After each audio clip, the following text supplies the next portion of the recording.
우리 시대의 멘토는 성공한 기업가들입니다. 많은 사람들은 막대한 재력과 영향력을 가진 기업인들을 부러워하고 그들처럼 사는 것이 좋은 삶이라고 생각합니다. 과연 그럴까요? 플라톤은 국가론을 통해 조금 다른 주장을 합니다. 오늘 다룰 국가론 8장과 9장이 바로 어떤 삶이 좋은 삶인지 우리에게 가르쳐주고 있는 장입니다. 그리고 국가론 전체가 어쩌면 플라톤이 우리에게 어떻게 살아야지 행복한지 알려주는 책이라고 할 수 있습니다. 물론 이에 동의할지 아닐지는 여러분들의 선택입니다. 국가론 시리즈 마지막 영상입니다. 여기까지 잘 따라와 주셔서 감사하다는 말씀을 드리면서 국가론 8장과 9장 해석 시작하도록 하겠습니다. 이전 영상들에서 알아봤듯이 소크라테스에게 정의란 올바른 위계입니다. 정의로운 국가는 세 계층이 각각의 위치에 있고 정의로운 사람은 이성이 기회와 욕망을 다스리고 있습니다. 그리고 8장과 9장에서 소크라테스는 정의로운 사람이 그렇지 않은 사람보다 더 행복하다고 주장합니다. 소크라테스가 어떻게 이런 주장을 하는지 더 자세히 알아보도록 합시다. 정의로운 국가와 개인이 존재한다면 그렇지 않은 국가와 개인이 존재하겠죠? 8장에서 플라톤은 우선 이상 정치체제에서 벗어난 정의롭지 않은 정치체제들을 살펴봅니다.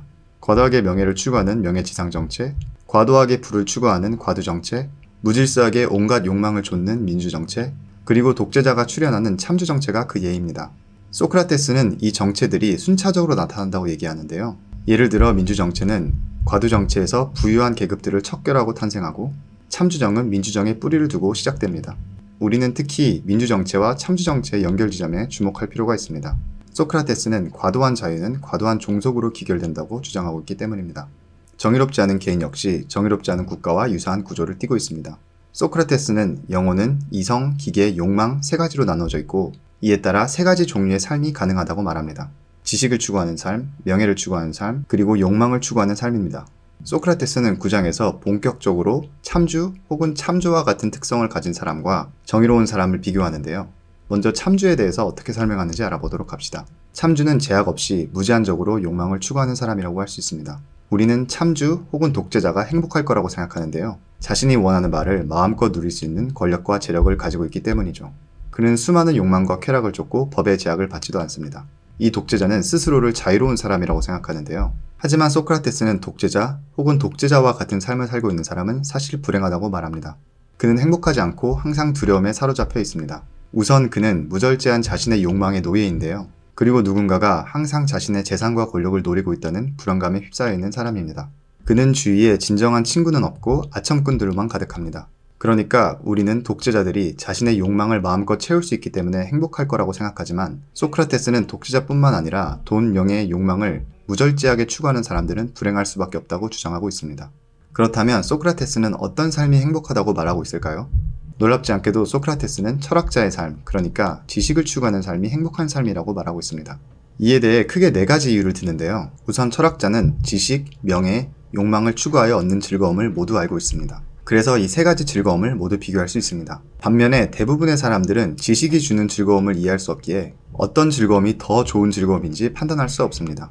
또한 소크라테스는 지식이 주는 즐거움이야말로 순수한 즐거움이라고 말하는데요. 이성을 통해 얻는 즐거움 외에 모든 즐거움은 모두 불순물을 동반합니다. 명예를 추구하는 일은 항상 질투와 공작이 뒤따라옵니다.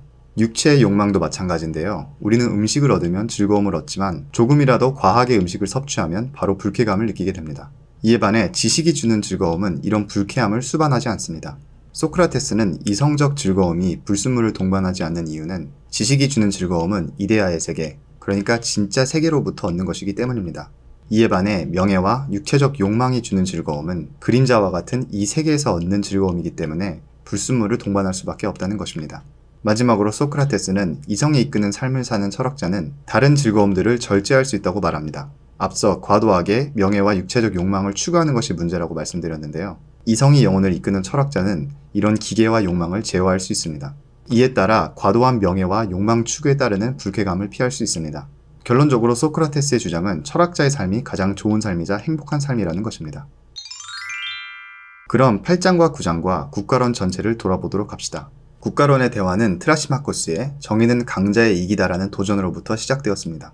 그리고 글라우콘은 이 도전을 정의가 수단으로서 좋은지 목적으로서 좋은지 대답해야 된다는 보다 세련된 질문으로 바꾸었는데요. 이 도전에 대한 소크라테스의 만족할 만한 답변을 우리는 8장과 9장에서 확인할 수 있습니다. 소크라테스는 정의로운 사람은 평판을 얻든 얻지 못하든 정의롭지 않은 사람보다 행복하다는 주장을 하고 있습니다. 그러니까 정의로움 그 자체가 행복이고 정의는 목적으로서도 좋다는 것입니다. 국가론 8장과 9장에서의 소크라테스의 대화가 어쩌면 국가론 전체의 진짜 주제일지도 모릅니다. 그러니까 정의가 어떻고 국가가 어떻고는 사실 국가론의 진짜 주제가 아니라 어떤 삶을 살아야 행복한지가 국가론의 진짜 주제일 수도 있다는 것입니다. 플라톤은 국가론 독자들에게 철학을 하는 삶, 그러니까 이성을 통해 지식을 추구하는 삶이야말로 다른 삶보다 더 우월하고 행복하다는 것을 말하고 있다고 볼 수 있습니다. 이런 관점에서 보면 플라톤은 이전의 대화들을 통해 철학하는 방법을 알려주고 있다고 할 수 있습니다. 그러니까 국가론 대화의 내용이 중요한 것이 아니라 그 대화가 이루어지는 방식이 중요하다는 것입니다. 어떤 주제에 대해서 어떻게 질문하고 어떻게 계속 사고를 발전해 나가는지 알려주고 있다는 것입니다. 만약 여러분들이 이 국가론 시리즈를 재밌게 보셨다면 철학이 가장 즐겁다는 플라톤의 주장에 어느 정도 설득된 것이라고 할 수 있겠죠? 물론 어떤 삶이 더 좋은 삶인가는 정치 철학에서 계속 반복되는 주제입니다. 혼자 철학을 통해 지식을 추구하는 삶, 정치를 통해 명예를 추구하는 삶, 그리고 욕망에 충실한 삶 중 어떤 삶이 더 좋은지에 대해서 철학자들은 끊임없이 질문해 왔습니다. 플라톤의 대답은 지식을 추구하는 삶이 더 우월하다는 것이지만 이에 반대하는 다른 훌륭한 주장들도 많습니다. 여러분들은 어떤 삶이 가장 가치 있다고 생각하시나요? 마지막으로 국가론 전체를 간단하게 되돌아봅시다. 우리는 정의란 무엇인가라는 간단한 질문에서 시작했습니다. 하지만 국가론의 대화가 지속됨에 따라 이 질문은 점점 복잡하게 변해갑니다. 통속적인 정의를 넘어선 이상적인 정의가 존재하는지, 정의는 목적인지 수단인지, 이상적 정의가 현실에서 실현될 수 있는지, 그리고 마지막으로는 애초에 정의가 국가론의 핵심 주제인지에 대한 질문을 던졌습니다. 이 시리즈를 열심히 따라왔지만 이전보다 더 헷갈리고 뭘 배웠는지 모르겠다면 제가 저의 역할을 훌륭히 수행한 것이라고 생각합니다. 좋은 철학 선생은 답을 주는 사람이 아니라 질문을 던져주는 사람이니까요. 애초에 국가론이 우리가 삶과 정치에 가지고 있는 질문들을 더 좋은 질문으로 바꿔주는 수수께끼와 같은 책이라고 할 수 있습니다.